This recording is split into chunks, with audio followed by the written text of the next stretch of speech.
Wherever you are joining us from around the globe, thank you for being along with us for this, the first IoT Security Foundation webinar of 2026.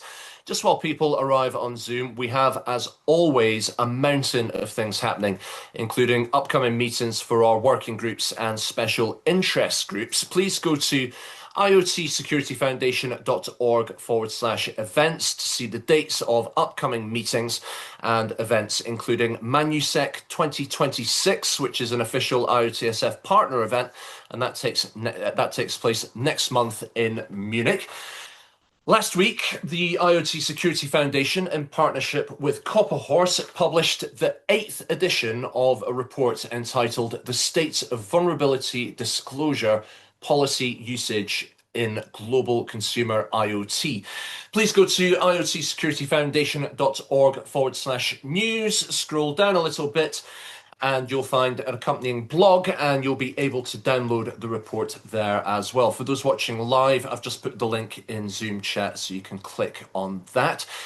We now cross over to beautiful Vienna, where we join SignPath's Florian Lekavsky. Florian is the leader of the IoTSF's Regulatory Watch Working Group, and this is his third appearance on the IoTSF monthly webinar series, which makes him our most frequent guest speaker. Here's Florian now presenting CRA-compliant software development with Zero-Trust Attestation. And if you've got any questions for Florian, please put them in Zoom chat, and we'll put those to Florian during the Q&A section towards the end of this broadcast. Any questions for Anupam as well, please stick them in Zoom chat just now, and we'll get to those very soon. But Florian, the floor is yours, my friend.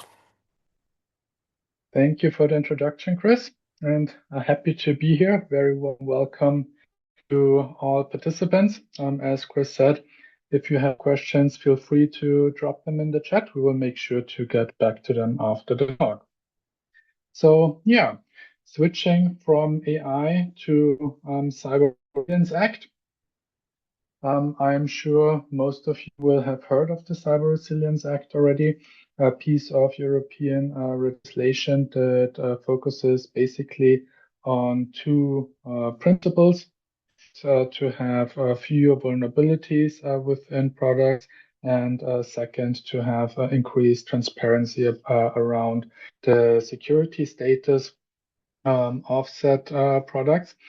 And in a nutshell, it applies to any product or any connected digital products that are being sold within the EU.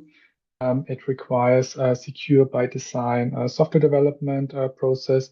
You need to have vulnerability handling, patching throughout the entire development lifecycle, and of course, transparency. So you need to publish your security assumptions. You have reporting requirements, SBOM requirements, etc.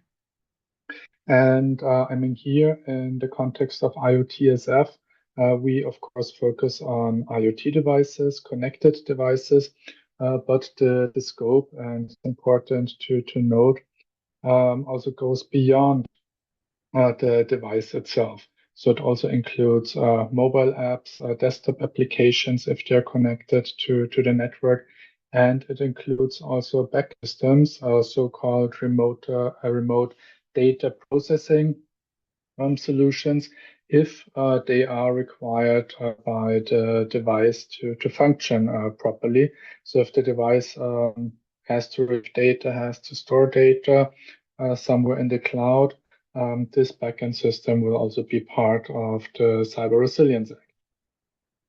And the Cyber Resilience Act, it was enacted already back in 2024.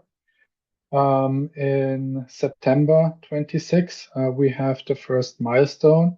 So there are the obligations to report any vulnerabilities that are being exploited will go live. And in December 27, all provisions of the Cyber Resilience Act will be fully enacted, and all participants will need to comply with all requirements of the Cyber Resilience Act. But since 27 is still in the very distant future, and we are now in 2026, let's focus on this vulnerability reporting part first. So what does this actually entail? And vulnerability reporting, this is defined in paragraph 14 and Article 14 of the Cyber Resilience Act. And manufacturers, they are obliged to, on the one side, report actively exploited vulnerabilities that are contained in any products, but they are also obliged to report any incidents that may have an impact on the security of the products.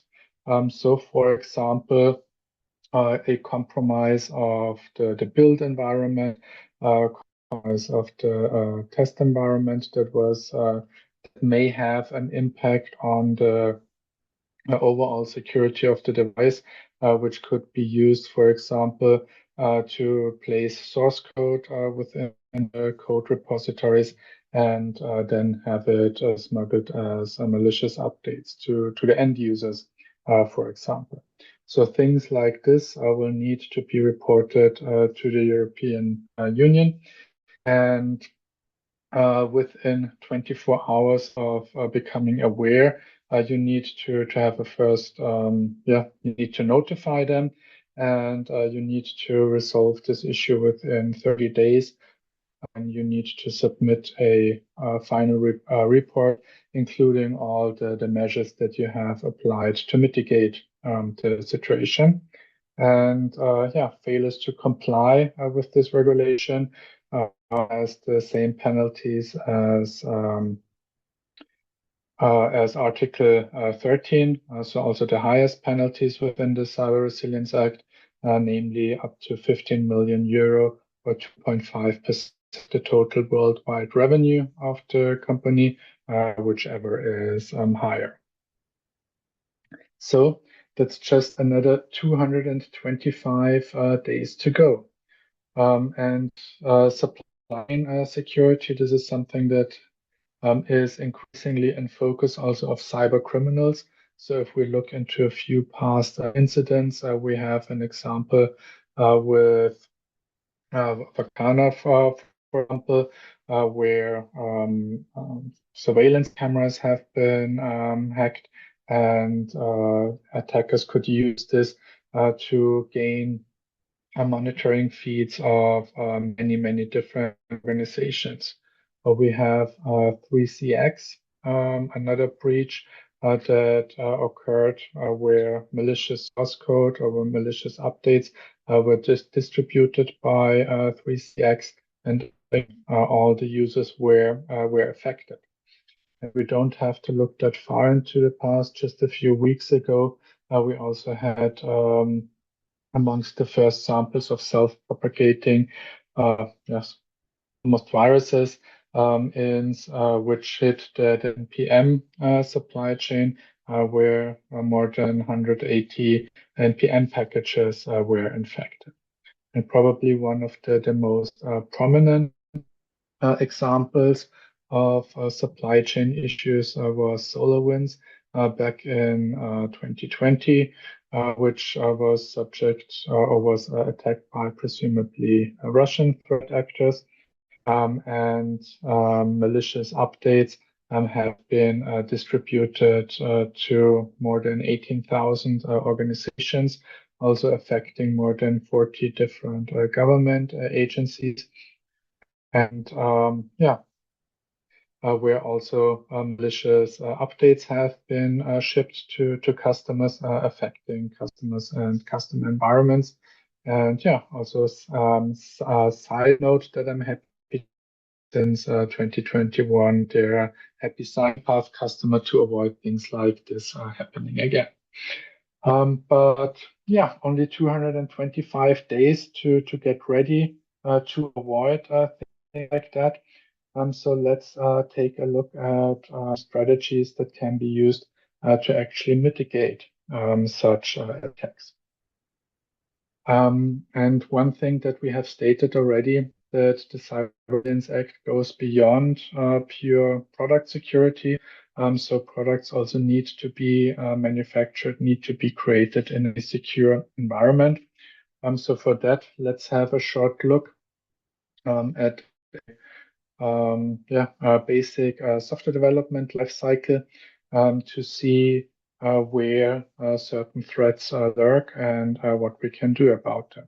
So in a typical software development lifecycle, we have, of course, some planning and coding phase.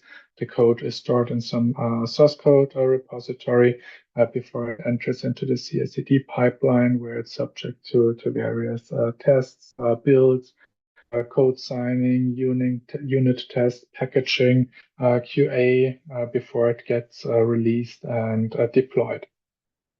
So far, so good. If we look at the top 10 CI/CD vulnerabilities, there's actually many threats or many risks along this process. So you can have malicious source code being injected into your code repository, for example. The build agents can be tampered with so that they don't produce what you actually want them to produce. So that's listed as the top four. We have artifacts being tampered with, so that along the pipeline, the artifacts are being exchanged, and you're receiving what you actually believe that you have started to build, or tests are not being completed correctly. Also, zooming into the signing process itself. What happened in the past frequently is that signing keys have been stolen or misused. The situation there has slightly improved in the past years since it's a requirement nowadays. The signing keys, at least for Windows, for example, that they are stored in a secure HSM where they can't simply be stolen. So that's a progress there as well. Another issue is that from a signing process, you often don't have visibility into what you're actually signing because you're just presented with a hash value, and you can't really determine what it belongs to or where this hash value originates from. And finally, signing usually produces tons of logs with thousands, if not hundreds of thousands of signing requests per release, which makes it difficult to track what actually has been signed and what was released. So I've already highlighted a few of the OWASP top 10 CI/CD security risks. And this is also an area of increasing interest to cyber attackers because with traditional environments, office environments being hardened, the development environment gains in attractivity because this is usually not governed as strictly, where developers have more freedoms, where elevated privileges are not uncommon. So yeah, a very attractive target for cyber attacks. So strategies against it, how to make sure that nothing happens along the supply chain. There's a few standards out there. For example, the standard, that's a framework for supply chain security, which was introduced by Google, and it focuses on hardening the build pipeline or the tool stack that is being used along the build, and it also focuses on provenance, so to have clear answers on who did submitted artifacts, what artifacts actually are, where they were built, etc. So to have a clear understanding on where this thing is coming from. And it drives the security requirements quite well, also in a technical way that is easy to validate. and ensures that artifacts are traceable and reproducible. So it comes in 3 levels. Level 1 basically means that you have thought about it and that you have an automated build system where everything is described. Level 2 avoids that things can be tampered after things are released and built. And level 3 focuses on hardening the build platform itself so that you can also detect attempts of tampering while the build is ongoing. So that's a very good standard and good way to actually harden your build environment and make sure that you mitigate many of the risks. Another standard that goes into a similar direction is in total. That's a framework for end-to-end integrity, and it allows to define how a build should look like. So along a build pipeline, which entity is responsible for which step, and what are the expected inputs, outputs, metadata created along the way. And along the way, it also produces tons of metadata, which is signed and linked to each other, so that in the end you have the possibility to verify if the process or the way that the artifact was built is identical to how it was supposed to be built. So if we take a look at how this works in practice, looking back into the attack where a backdoor was planted into one of the Linux dependencies, there we actually had the issue that the artifact was not built by a trusted build system, but it was built locally on the developer's machine, signed with the developer's private key, and then the final artifact was submitted, and it did not resemble the source code that was checked into the into the repository. So applying Salsa or in total to this process, you would have actually had a chance to detect it because it didn't the build didn't happen as it was planned. But again, the issue is validation. So as you didn't have a way to validate the build, it wasn't checked and it was unnoticed and yeah, almost made it into production releases of Linux. Luckily, it was detected before it rolled out to many systems. So this is actually a chance for us to introduce zero trust into the software build environment. So taking the zero trust principles that are established in traditional IT environment, so assuming breach, not trusting anything, not trust in specific developers, accounts, or machines, and yeah, also taking note that development environments are considered high value targets. So to have a way to use zero trust as a means to protect the infrastructure and services of build pipelines, so Git, CI, build agents, etc., etc. So to make sure that you don't simply trust, but that you check and verify.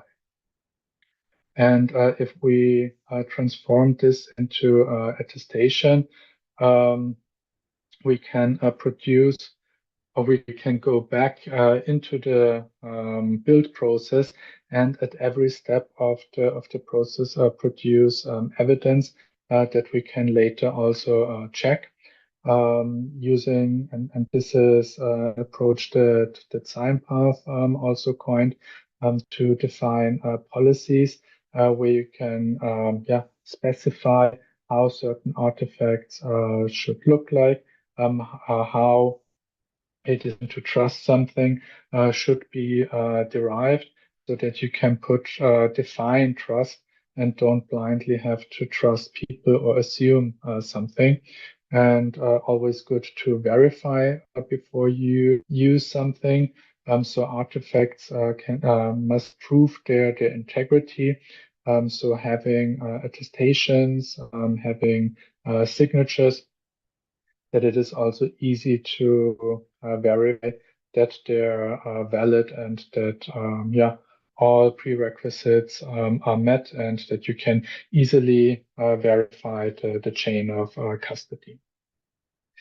So if we so at SignPath, the way we do it is that we actually established signatures that are easy to validate target environment, and use them as a gatekeeper to make sure that all the prerequisites are met. So basically, in the end, you can check the validity of the signature. If it is signed, you know that all policies have been satisfied. This way, we can ensure that we know what we are signing and where it is coming from. And each release that receives a signature, you can be sure that it is compliant to the policies. So if we look back to the initial risk that we have outlined, the way we propose to solve this and strengthen also the process to be ready for the Cyber Resilience Act is first to introduce sign is a dedicated step where we can check the structure of the artifact, check it for malware, check the certain requirements that it meets, the structure that we're expecting, provide transparent and secure key storage in an HSM, have full release logs available that are where one log is tied to one signing request.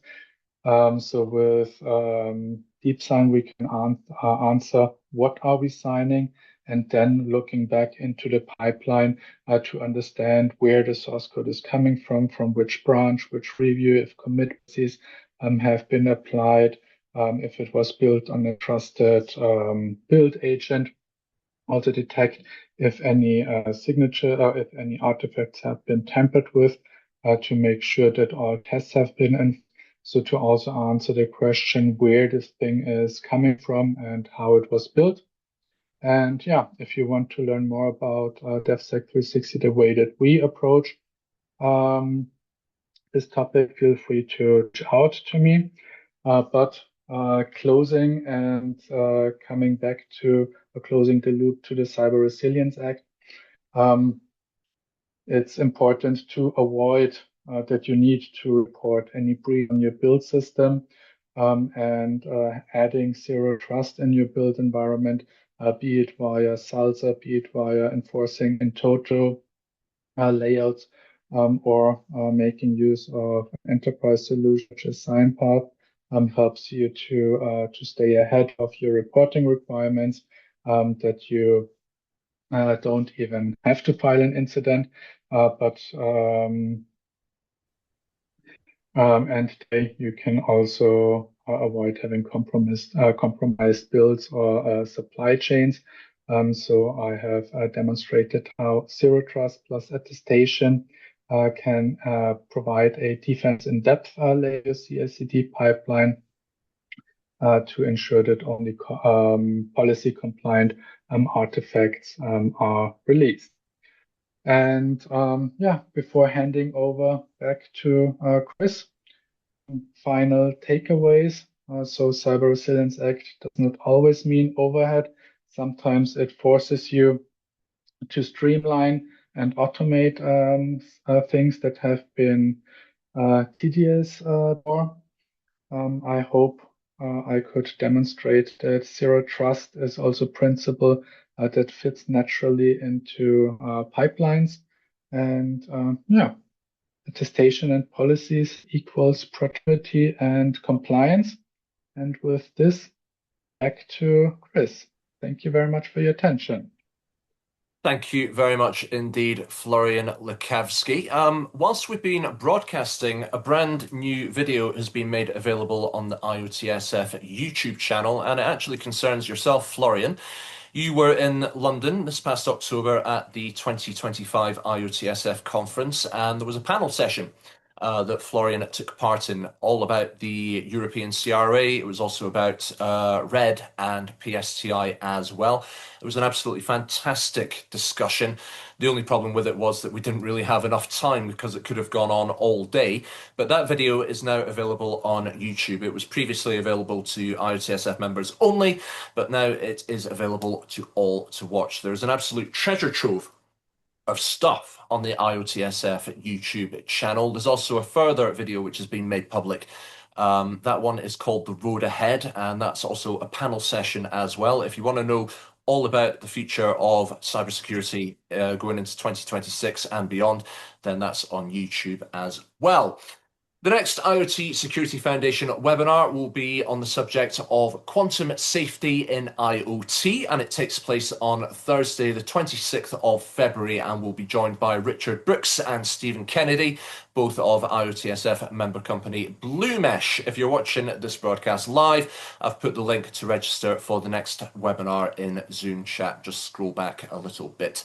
Richard and Stephen, by the way, are the leaders of the IoTSF's brand new Quantum Safe IoT Special Interest Group.